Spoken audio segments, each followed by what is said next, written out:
Good evening. My mic is way over here.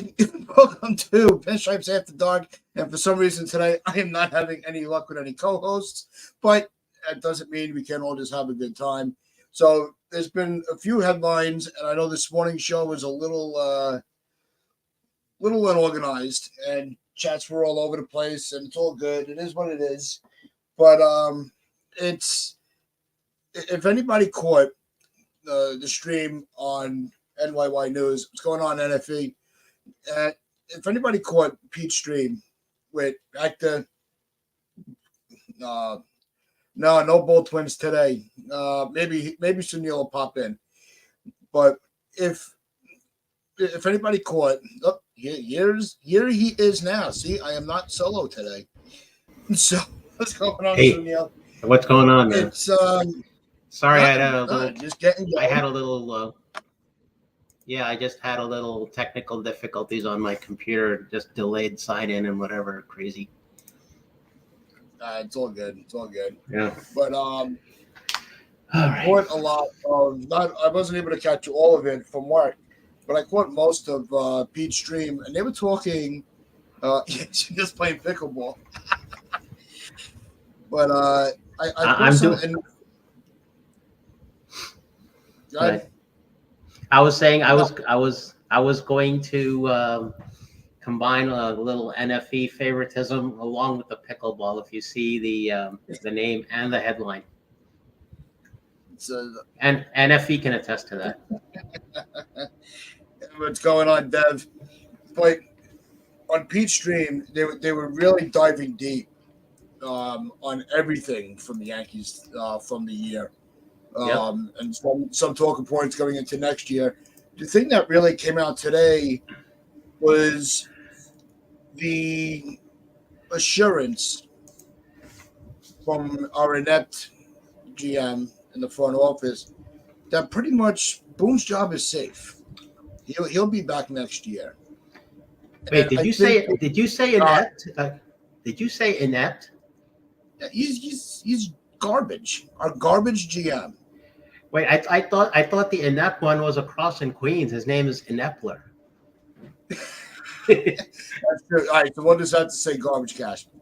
Or can't do it Cashman. But Tats, let's get the name right. Let's get the name right. It's Brainless Trash Can.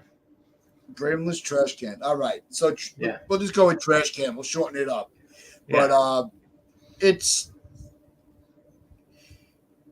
how there's got to be somebody better out there. And I think if they're going to keep Boone, I think the first thing that would need to be addressed is he's going to need experienced bench coach. And they went into this, in detail, trying to throw ideas out. I think Dave Winfield would, Dave Winfield's got to be the guy. I think he would. Yeah, Brad, this morning, terrible. I was not. It was pretty bad. I had no rhythm this morning at all. It was I was all over the place. I was having trouble focusing. It was just a long morning, but we're gonna try to clean it up now. I think Dave Winfield would be the guy. I really do.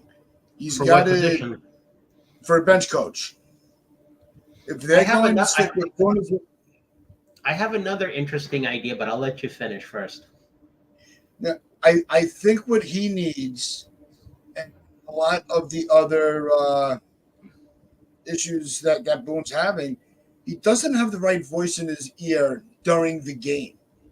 I think if he had a major league experienced guy next to him, I think you would actually see a big improvement with some of Boone's decisions. Right, I agree. What do you think about getting him somebody that has the experience? I thought that when they brought Rojas in for the third base coach, I'm like, okay, that's not somebody that's going to be side by side with Boone, trying to overstep bounds, but somebody that Boone could bounce ideas off of, having major league managing experience. But we really didn't get a chance to see any of that. Or just Rojas just accepted his role that he's not the manager and just business, which is very possible and respected. Mhm. Do you think that he needs somebody that has been through it already, and that's what he needs? Would that help him be a little more successful in his in-game decision making? Now, my question to you is: does Dave Winfield have any coaching experience previously? He Winfield, no, I don't think Winfield's has the experience. But he knows the game. He's still, Right. I think he's still very involved. Yeah, I mean, once he got traded to, I think, was it Minnesota in '91? He won the ring there with the Twins. Yeah. But apart from that, Unless, or if you guys have another name that you would put I there, do. who's that? So this kind of takes a page out of the direction we went with the '90s teams when Torrey came in as manager. And Torrey hadn't won anything. He was almost like Buck Showalter status, develop teams or basically being a sub 500 manager and whatnot, right? But we bought him a bench coach, Don Zimmer. And Zimmer was sort of a general type in the clubhouse as bench coach. You know, I mean, So, Zimmer and Torrey were just a fucking. You talk about a dynamic duo. It just clicked. So I'm hearing an echo. I don't know if it's coming from your side with your volume turned too high or whatever. Because I got a headset on. Oh, shit. All right. Let me see if I lower the volume a little bit on the computer here and see if that helps you out. Yeah. Yeah, that's better. Actually, I still hear it. You still hear it? Yeah. Even Brad's hearing it. And I have only the. But I don't hear that. Okay. Hold on a second. Yep. All right. I lowered my volume, but I still hear it. All right. Well, we'll try to see if it works itself out. But okay. So basically, the name I have is Buck Showalter to bring him in to reprise the Don Zimmer role. Because if you look at Don Zimmer's history, he's not had a success as manager of a team. He managed the Cubs in '89, and he had a couple other teams he did. I'm drawing a blank right now. So basically, if you bring him in as a voice of experience, you got Casey as the hitting coach who's being retained. You got Matt Blake as the pitching coach. So this is one possibility of a change at coaching that you can implement. You can bring, if Randolph wants to come back in some capacity as a base coach or whatnot, because if you look at how the Luis Rojas experiment is working out, as you brought in, to mention, his predecessor was let go as manager in Anaheim, Phil Nevin. Phil Nevin was our previous third base coach. Yeah, I don't know about bringing. I don't think Nevin would want to come back to the New York market. I'm not saying Nevin should come back. Okay. Oh, somebody. Yeah, I'm not even going that direction. I know. I was arguing with a coworker of mine earlier at work that he wants Buck to be the manager, and I don't. For the Yankees? Yeah. Yeah. No. Yeah. I mean, I would have to leverage, a to have a GM past his prime and then bring a manager past his prime. It doesn't work. It really doesn't. La Russa 2021. Anybody? Yeah, exactly. His day is come and gone. Exactly. All respect to Buck. He's a great baseball mind, but it's a young player's game. You need young-minded managers. It's Boone's problem, right? And Pete put this perfectly.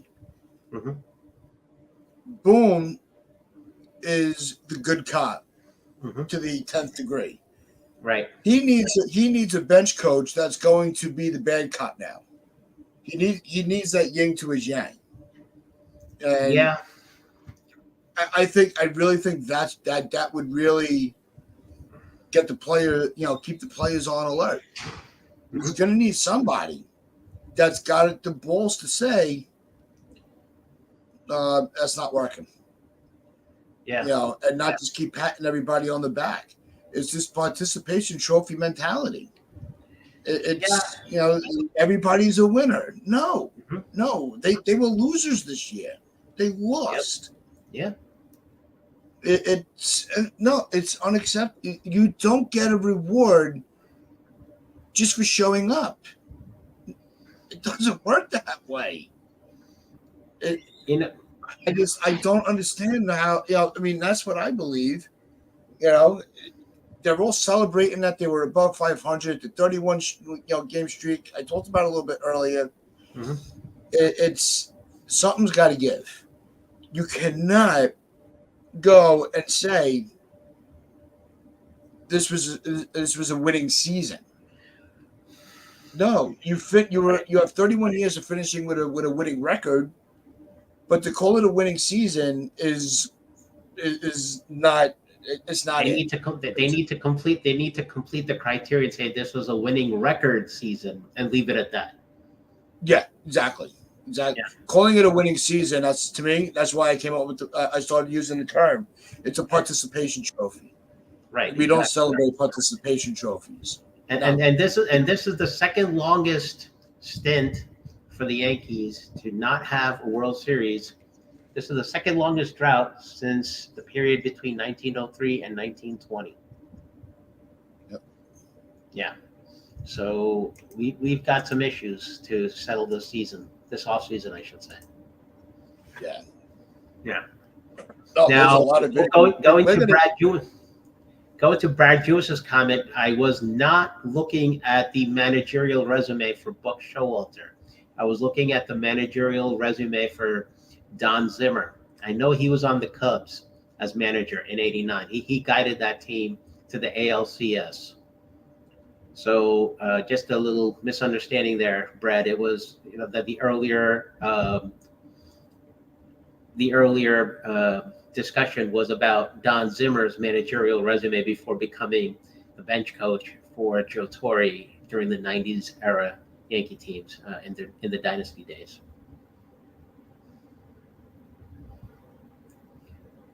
One second.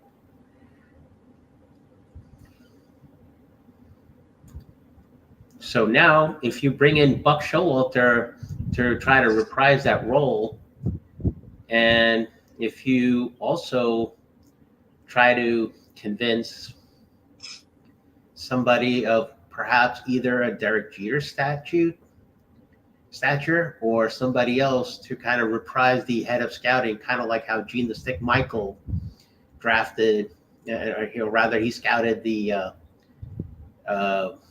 teams, and all the minor league players and whatnot during the '90s teams, people like your Bernie or Derek Jeter and so on. Those were attributes that were, to Gene the Stick Michael's success. If you bring somebody like I want to say either Jeter or Posada to reprise that role, that puts us in the right direction because we already have Pettit, who I hope can be retained as a pitching advisor for 2024. He was brought in really, really late into the season. My biggest pet peeve is why didn't you make a move like that early on when you needed?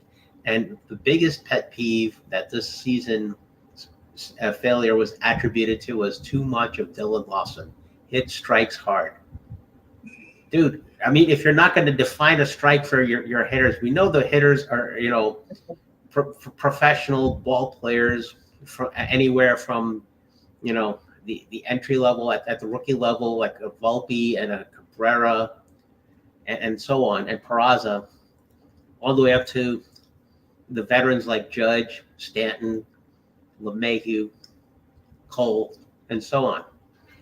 But for your hitters, you have to kind of basically paint that mentality of basically, have a good eye-hand coordination. You got to take some of those things that you learn in Little League Baseball and bring that kind of thing. But unfortunately, Dylan Lawson never set foot on a field before. Brad Jewis said it right. The Yankees need a Tony Pena type. They needed to keep Tony Pena when Sanchez was the catcher, but maybe him along with Girardi were the problem, and they got rid of the quote unquote badasses and went full soft. And look where they are today. Yeah, and everybody's on the same page with it. They need changes in the coaching staff throughout. I don't think it's just a bench coach. We need to have. I wouldn't change too much. I would really just make sure that Sean Casey returns. I think Matt Blake has been very successful with the pitching staff. I think Harkey has really. He's deserved to keep maintain his role in the bullpen. It's the bench coach, really. So it's not the whole coaching staff.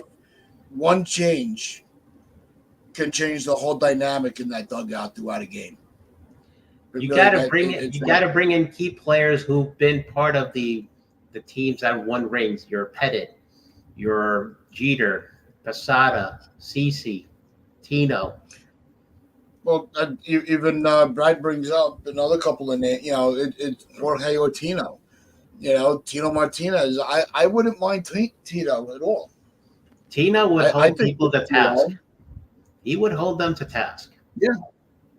Posada, Hector pointed it out on Peach Stream. It's his. He wants to be these guys. They gave the game their time, and when they're ready to come back, I know, Posada's kids, what in the early years didn't have the best of health, and Posada just he doesn't want to have to travel. He likes being able to stay home. Exactly. So, what's going on, Mazza? Mazza. I haven't seen you around a while. Also, let's give a quick shout out. We got Carlos hanging out with us. What's going on, Carlos? Yep. And joining us is Comentarios. I know I'm going to butcher that, from Costa Rica. How are you? Welcome. Stephen B's hanging out with us tonight. But it's see, now here's another thing I'm going to bring up before you go ahead and this is kind of a hindsight catch-22. It can't happen right now because obviously he's occupied elsewhere. But if Bruce Bochy had not taken the Rangers job in 2023, that would have been my choice to have as bench coach. Had he not taken the Rangers job. Yeah, that's a good one. Yeah. I know a lot of people kept saying Mattingly, and as bench coach? I don't know if everybody's going to agree with me. Okay, so here's where I'm going to go with that one. All right, so if you're going to bring, let's say, a Mattingly and a Tino back, and some coaching capacity or other for the Yankees, one of them I would put as your first base coach. The other, bench coach. Okay. Yeah. But I don't see Mattingly being successful. And let's remember, guys, right? Managers are hired to be fired. It's not, if he comes here and he can't, and he has trouble getting it done like he did with the Dodgers, he has not had. And the Marlins, too. Success. Yeah, and the Marlins. He hasn't had that success. Right. So there's something to say, well, he was able to do it here. Look at the roster he had. I focus on the Dodgers because of the roster they have, the resources that they have to keep that roster going, and he couldn't get it done. Yeah. Yeah. Maybe him now, with Toronto as a bench coach, maybe he finds that as his managerial calling, and that's his role, which would be fine. Mm-hmm. It's not everybody is meant to be. Not every coach is meant to be a manager. I think that's something else that needs to be recognized. What do you think about Scotty Every, Brocious? every good worker can be a supervisor. You know what I mean? Yeah. It all falls into a comfort zone. I think Mattingly finally found his. Unfortunately, he's with Toronto, Yeah. but that's not that's not a lifetime contract. You know Nope. what I mean? Yep. What about Scott Brocious? That's not a bad idea either. I mean, there's a lot of names we could throw out there that that could be like, all right, that could work, that could work, that could work. It's really that constant. There's a million names to throw out. It's who's going to want the job, who's going to want to work with Boone, who's going to want to work with Cashman, who can't even give you the players that you could be successful with. Yep. Cashman's got to prove this. That's why I said earlier today, they have to recognize that this is the most pivotal offseason for the Yankees. They're either going to further fall into demise and continue to be an embarrassment, or they're going to be able to get back into the promised land. And they're going to, the organization can redeem, its reputation as the evil empire, because which I think is another stupid. I even hate using it myself, but it's. They keep saying it's a fully operational Death Star. Didn't they fail?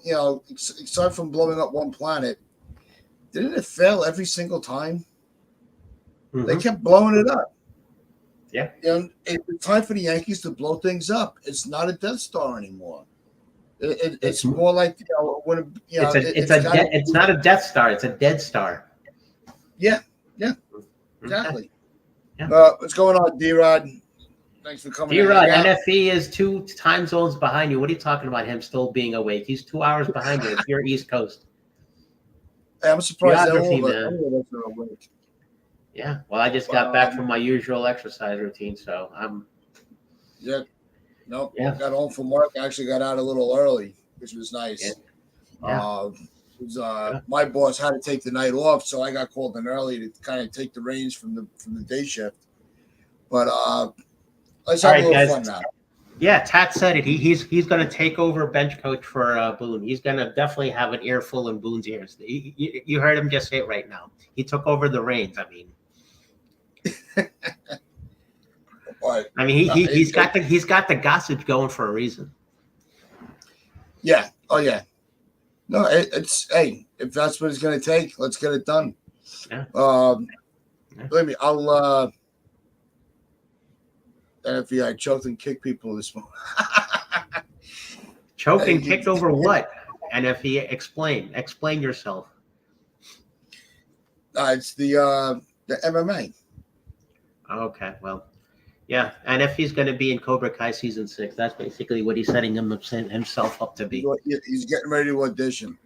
But, exactly. Schlossberg's already called him for it. And there's our time for the Cobra Kai reference. You'll hear it every Monday night. Exactly. But, and I got a little special something for NFE over here. Just to kind of go with my headline name. We make a little pickleball reference in Cobra Kai. Show me, clean the kitchen. What is that? A frying pan? Pickleball pal. Just in case if you thought I wasn't serious.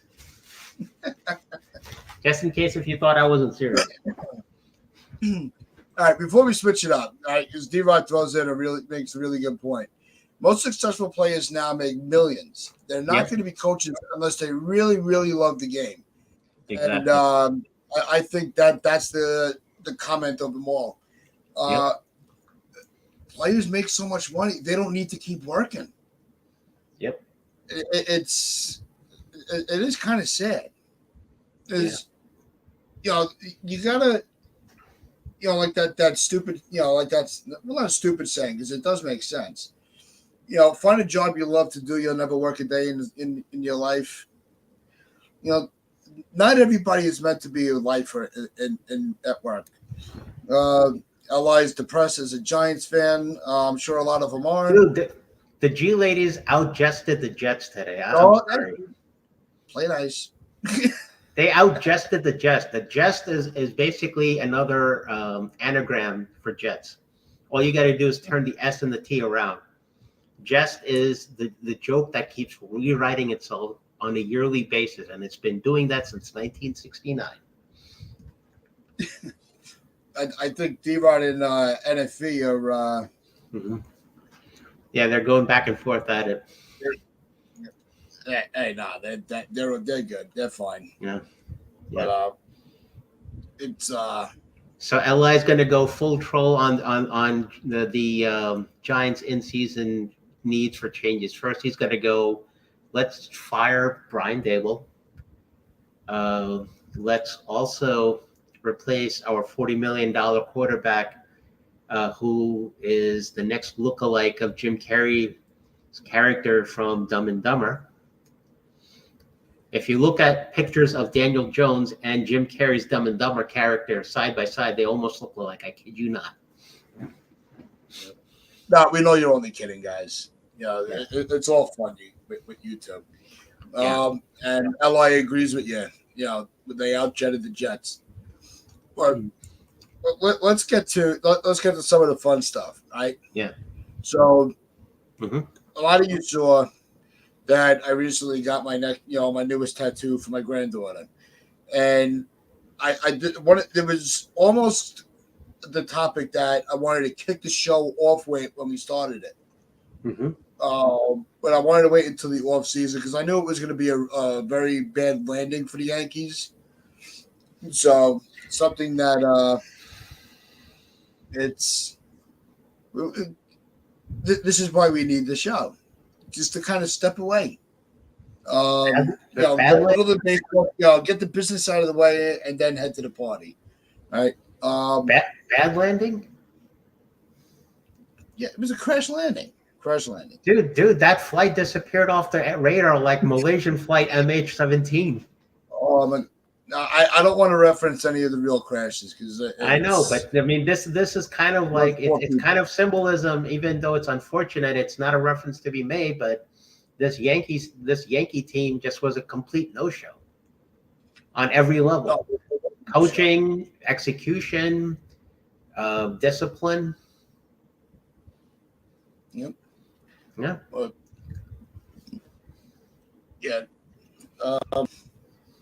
So here's one thing I'd like to start with. I already took a peek at the 2024 season schedule for next year, and I know the Dodgers are coming to Yankee Stadium. So here's a thought to play on words. Basically, who's the prize right fielder for the Dodgers right now? Would that be Mookie Betts? Mookie Betts is more like I think he's more of a utility. He's kind of been taking multiple spots, but I think he's more right field. I think it's a little payback as a bitch time, and we try to see if we can create a little open door scenario in right field in Yankee Stadium as a little payback for what that piece of garbage Chavez Ravine Stadium did to Aaron Judge, to basically put him out for nearly 2 months in this 2023 season. Yeah, Brad Hughes, 370, actually. Yeah, that's right. Yeah.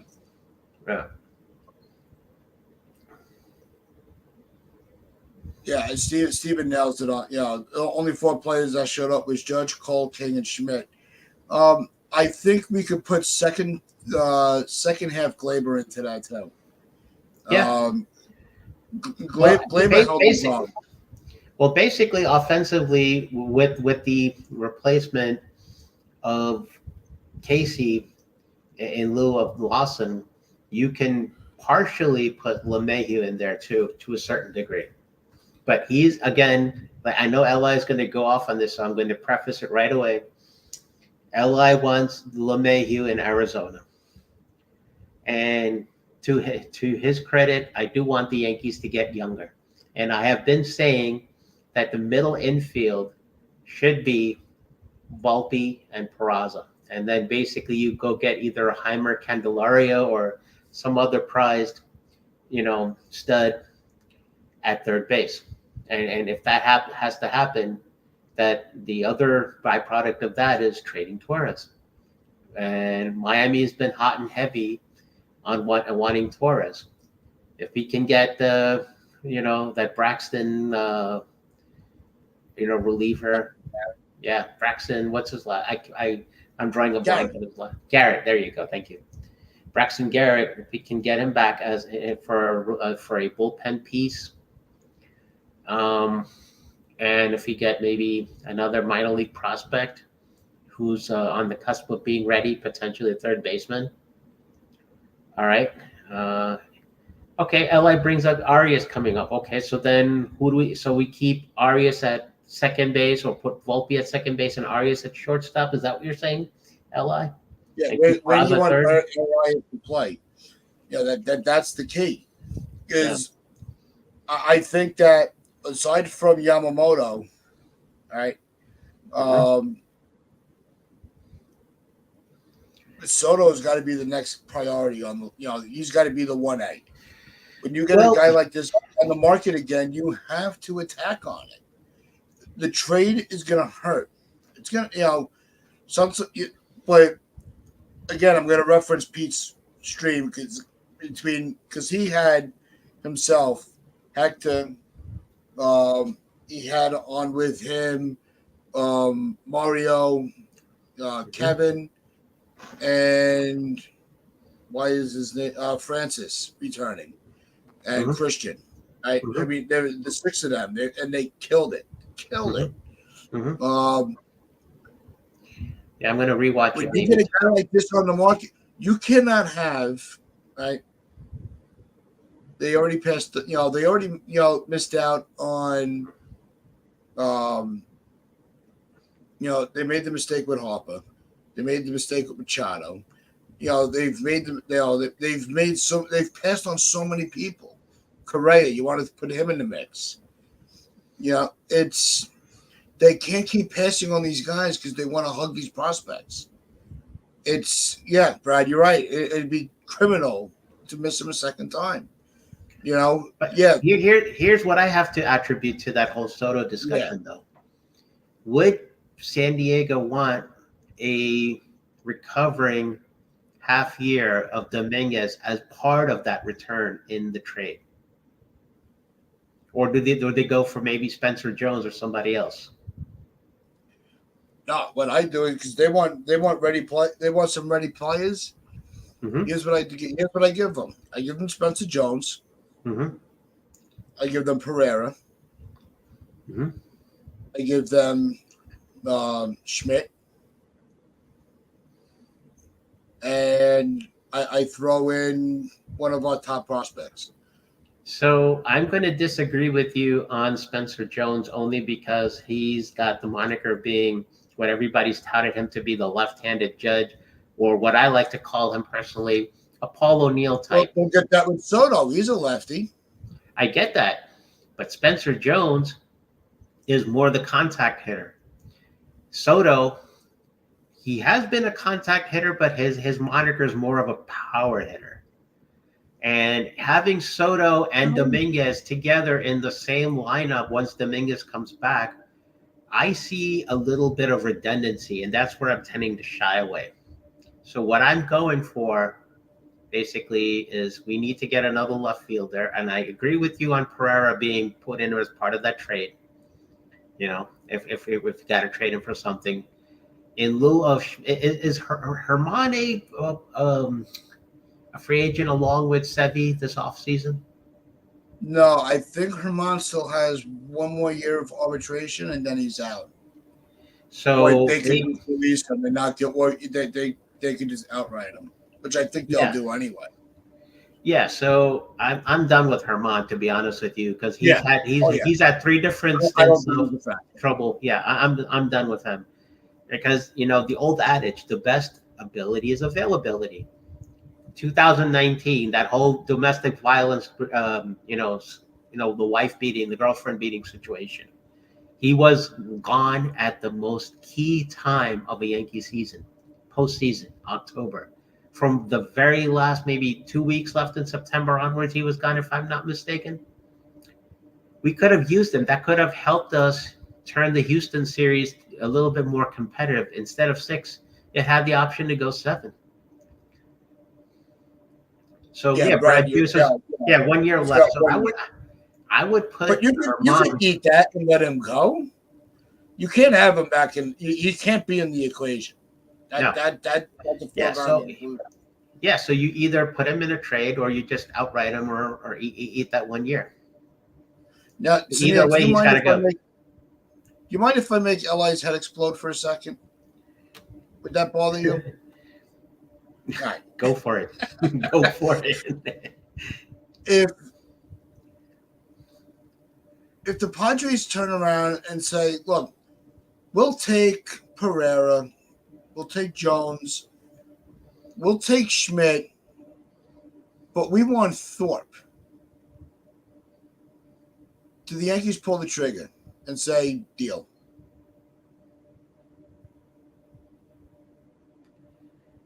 So Thorpe instead of Jones, or did you say Jones in there as well? No, that would be the prospect pitcher that they'd be looking for as well. They want a starter that's ready. But when you're getting a guy like Soto, you got to sweeten the pot a little bit. They're going to ask for one of our top guys. So D-Rod's already making a comment saying Padres will want. Okay, so no, King over Schmidt. Either one, it doesn't matter to me. No, I would argue to put Schmidt in there over King. King has the potential to stretch out and become a better starting pitcher for us. That's what they want. I would not go with King in a trade. No, under no circumstances. I want to see what given the small sample set he gave us with when he was in the rotation before that Kansas City start. He had a 1-something ERA, 1.05 if I'm not mistaken, or 1.5 of something around there. So if I have somebody who with minimal stretching out can give me that kind of production as a starter, and I got a Sevy and a Herman basically on the way out, I'm filling that role with King all day, every day, twice on Sunday. You have the opportunity to have your starting rotation next season is you got Cole, Rodon, Yamamoto, right? Mm-hmm. Right? You got Cole, Yamamoto, Rodon, King, Cortez, and then King or Schmidt. One of them's got to go. Tats. No, absolutely no for Cortez in the starting rotation after what I saw with the shoulder. I would probably, if Wandy is out as a free agent this offseason in the bullpen, I'm sorry, Cortez. You had your All-Star season in 2022. You gave us good service, but your shoulder is a problem. For that reason, I gotta implement him back into the bullpen as one of our lefties and acquire another one. They'll want, when you're getting a generational guy, the thing is, we've passed on so much generational talent, I don't want to see it anymore. I don't, like I think it was D-Rod or NFE that commented, you can't mess up. You can't pass up on Soto a second time. You can't be that fucking stupid. But you remember, like last week, I brought up how you can't also be non-cognizant to the fact that Dominguez is younger than Soto, and he missed the COVID season. Yeah, so did a bunch of other minor leaguers. But here's the point, basically. Soto had the fortune of winning the ring in the year prior to COVID. Dominguez had the misfortune of missing the COVID season because majority of AAA did as well. So that set him back a little bit. So that automatically offsets the equation of comparing him with Soto, but from what you saw in the small sample set of 1 week, when he got up here for that week or two prior to having that torn UCL and that set him back onto the IL for season ending, you have to be happy with what you got there. And you're getting a guy with younger in age with about the same production. And thus I'm bringing up the same redundancy situation that I brought up earlier. Having a Dominguez and a Soto, does that not bring the same level of redundancy that having a Stanton and Judge do for this rotation? You need more contact than you do power hitters. Yeah, but Soto is not he's not a home run or nothing type hitter. Could you imagine your 1, 2, 3? Francis brought this up on Pete's stream, right? And I know you guys are getting tired of hearing it, but you got to watch it for yourself. Could you imagine your 1, 2, 3 in the lineup being Dominguez, Soto, and Judge? Are you fucking kidding me? Why would you not even want to entertain the idea of that? Why would you put Dominguez leading off? First of all, I probably would. He's got contact. He can hit for contact, and he's got the speed to be a leadoff hitter. We don't have a true leadoff hitter. We'd have to go and sign one. Wouldn't Florial be one? There's a leadoff guy. Maybe Torres. Torres don't have the speed. But from the small sample set we saw with Florial, couldn't he qualify as a leadoff?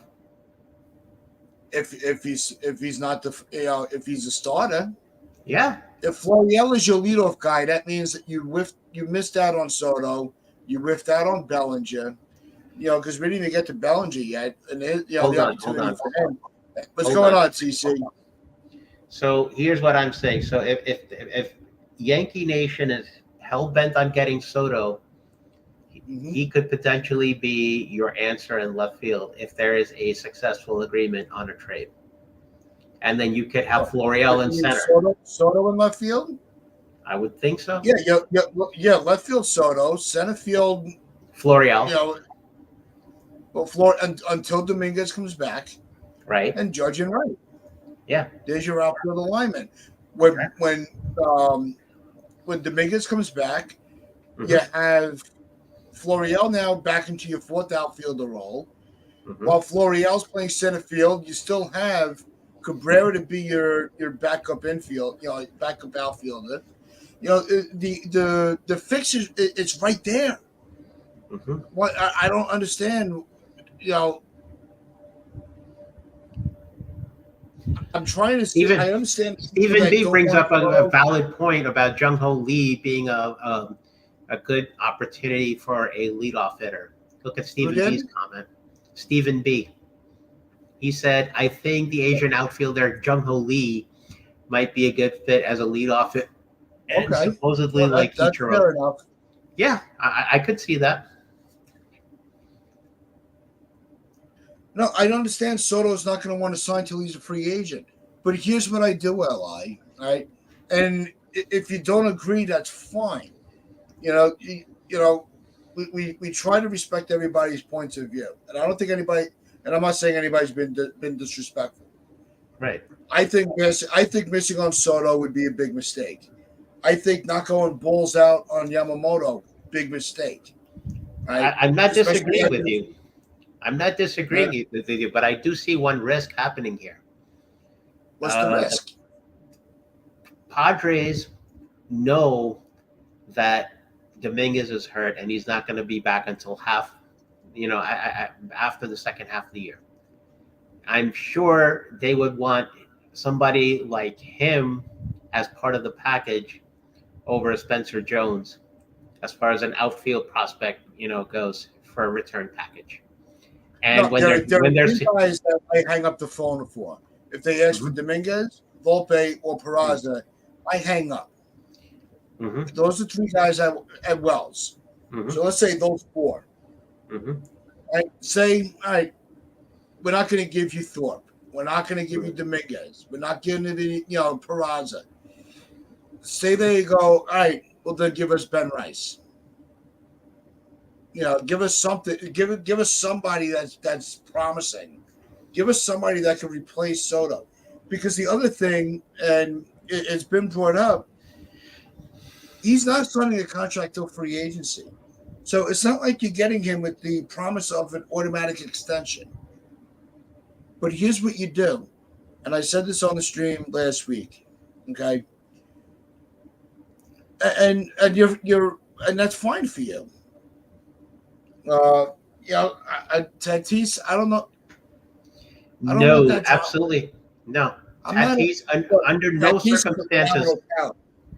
If Tatis we did get Tatis, I'm not going to complain. But Tatis is Stanton Jr. basically.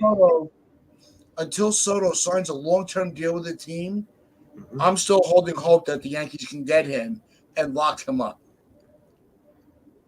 If that comes to it, if he goes to another team and locks up there, I'll never mention Soto's name again. Until that door is closed, I'm keeping it open. I'm sorry. All right? But what I do is I also, after I talk to the Padres, I call up Boris, right, who is his agent. So we are dealing with Boris again. Not the easiest guy to negotiate with. Scott Boras. Look, I'm going to give up. If I'm going to give up all these prospects, okay. Mm-hmm. Here's what I want from you, Boris. At the end of the season, if we have not reached an agreement, I want first the Yankees. You have to go through us first before negotiating with any other team. Mm-hmm. Any team that gives you an offer, you have to come back to us. And if we choose not to match or beat it, and he goes elsewhere, no harm, no foul. Yeah. But if we're giving up these prospects, we want that guarantee. Is that out of the realm of possibility? Is that reasonable? I think that's very reasonable. So Li, in his latest comment, I agree with getting Yoshinobu Yamamoto, but not Fernando Tatis.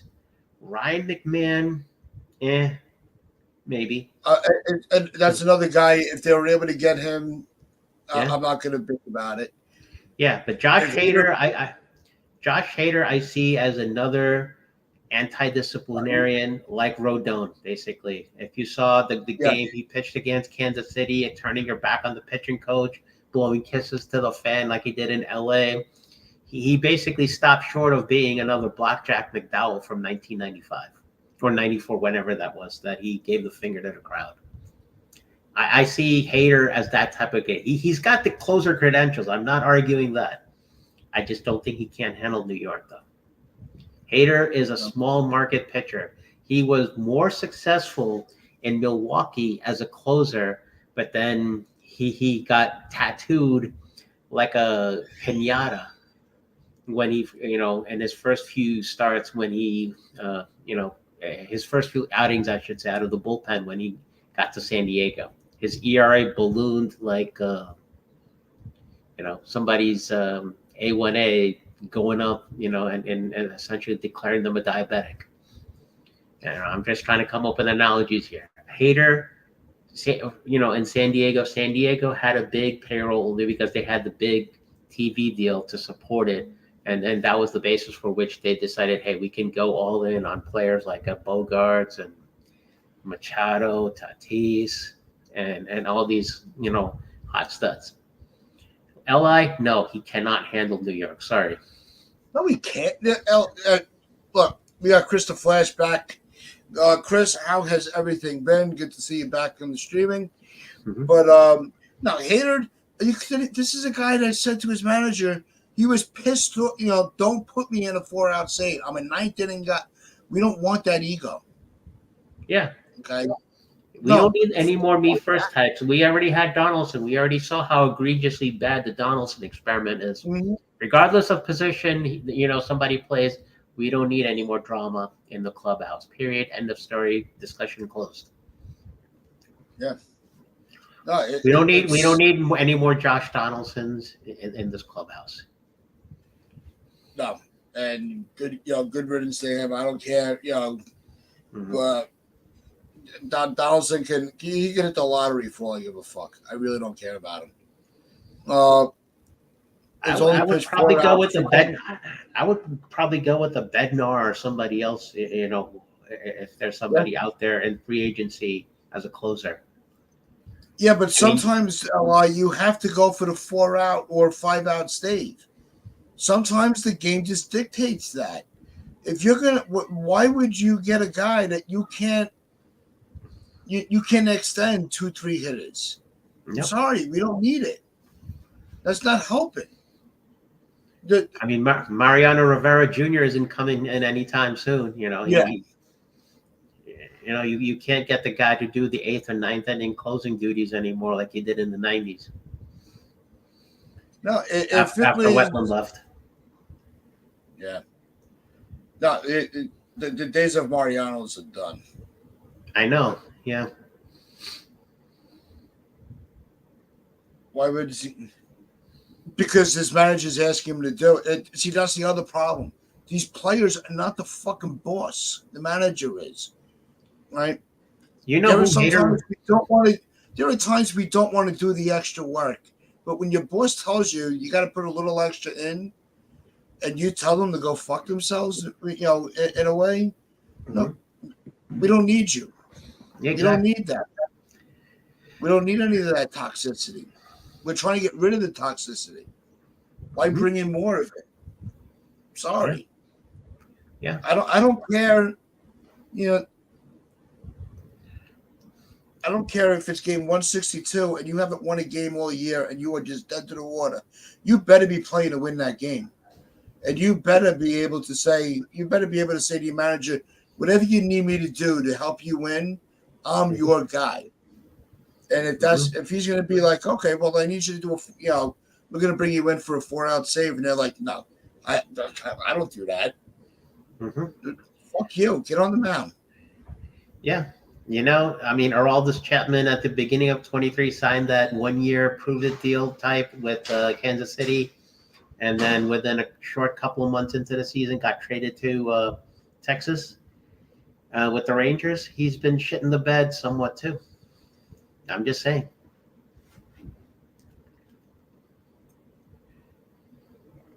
Let's get into this comment here. Yeah, and I have a good rebuttal for this. I actually think this is a very fair point from LI. Mm-hmm. I want to make that clear. I think that he's on something with this point. He's looking for his future. He doesn't have a long-term contract. Pitchers can blow their arms out in any moment. Why would he cost his family money? I can't argue that point. I'm not going to say you won the argument because I think it's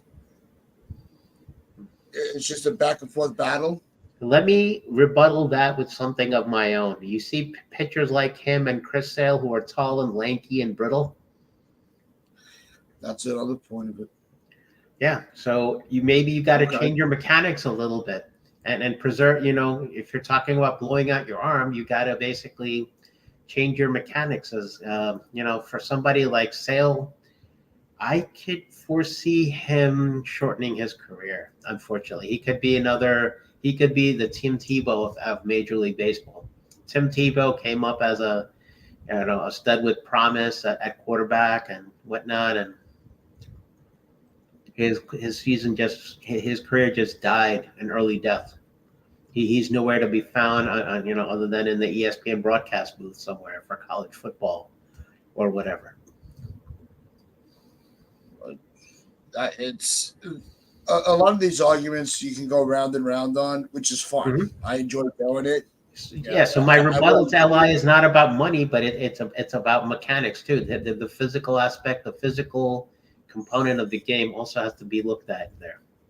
His pitching style probably needs to be modified for a duration perspective.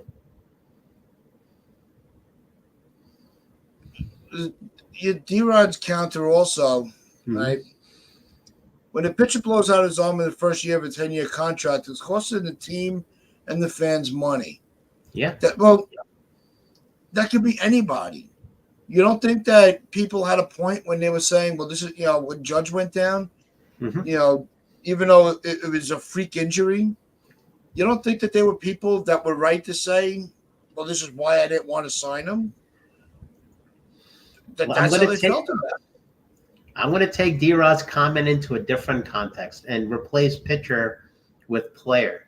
And the player I'm bringing in is Prince Fielder. If you remember how egregious that contract went. That's a good one. Yeah. There's a million of them. Yeah. So the point is that the physical aspect of the game can impact us at any given point of time. You can't look at it purely from a financial standpoint. You have to look at it from the physical aspect of the game as well. And perhaps, look at Nolan Ryan, how long he pitched. He pitched until into his mid-40s. He was the Tom Brady without the 6-7 championships, basically. Yeah. Very, very fair. Yeah. But we're going to wrap things up here. It's 1 a.m. in the morning. It's been a long day for a lot of us. Yeah. I appreciate all the baseball talk. It would have been, we try getting a little bit into the tattoos. We're going to do maybe we'll have to do that in another week. But we'll bring NFE on to show his Cobra Kai tattoo. I know he's got one. Yep. I'm sure his tattoo reads something like "Strike first, strike hard, no mercy."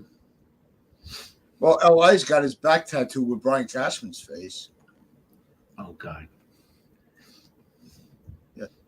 No, I'm sure LI Yankee King is big enough to fit the entire body of Jose Altuve on his back. He's got the entire body tattoo going from just below the neck down all the way to the leg. He can fit an entire Jose Altuve on his back. Yeah, it's a Taylor Swift tattoo.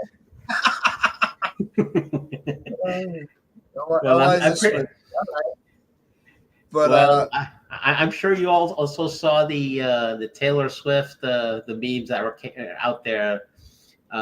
People were throwing out the possibilities of what their next album could be called if ever a breakup with Travis Kelce were to come across. Her next album would be called "I Used to Have a Tight End." I saw that one. That one actually was funny. I'm so tired of seeing that. I don't even want to talk about it. I'm tired of seeing that on my fucking feeds everywhere. But